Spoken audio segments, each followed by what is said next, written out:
Kickman was another example of the insane 80s, where this was style, and music was stored on these. Why not make a video game with colorful balloons and a clown on a unicycle?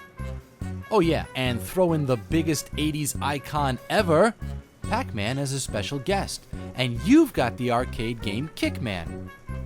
Actually, it was originally just called Kick, but following the success of their earlier license of Pac-Man, Midway aptly renamed it Kickman, even though the appearance of the little yellow stinker was always programmed into the game from the beginning. It squashed the rumors that he was added as an afterthought. That's simply not true.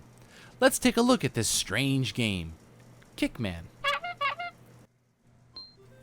You move your clown around by use of a trackball, and if those of you who don't know what a trackball is, it's a great big ball that you slap with the palm of your hand and move him left and right. You can't go any other direction but left and right, and the object of the game is to catch the balloons on your head.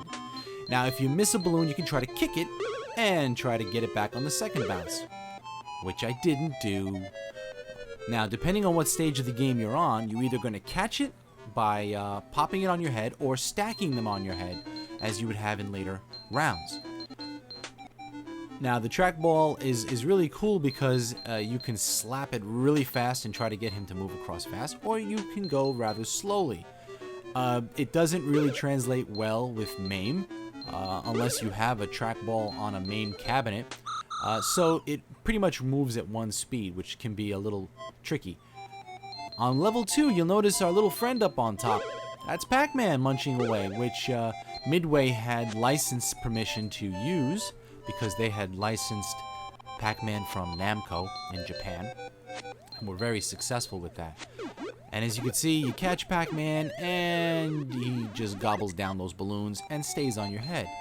It's pretty interesting. I remember playing this as a young man, and I don't know if I was attracted to it because it was just such a weird looking game, or maybe it was the trackball. Oh. Fly away, little balloons. Alright. Let's try that again. Well, anyway, I remember popping quarters into this and having fun with it. It's an early game, 1981 to be specific. So it was in the infancy of the video game arcade craze. So it was interesting to see a colorful, unique kind of game. It's definitely a strange game, but that's what makes it so cool. Strange works. So now we have 2 Pac-Men.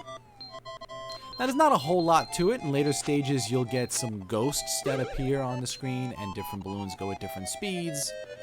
Pretty much, this is what you get. It's still a fun game. That's Kickman, and I ranked 2.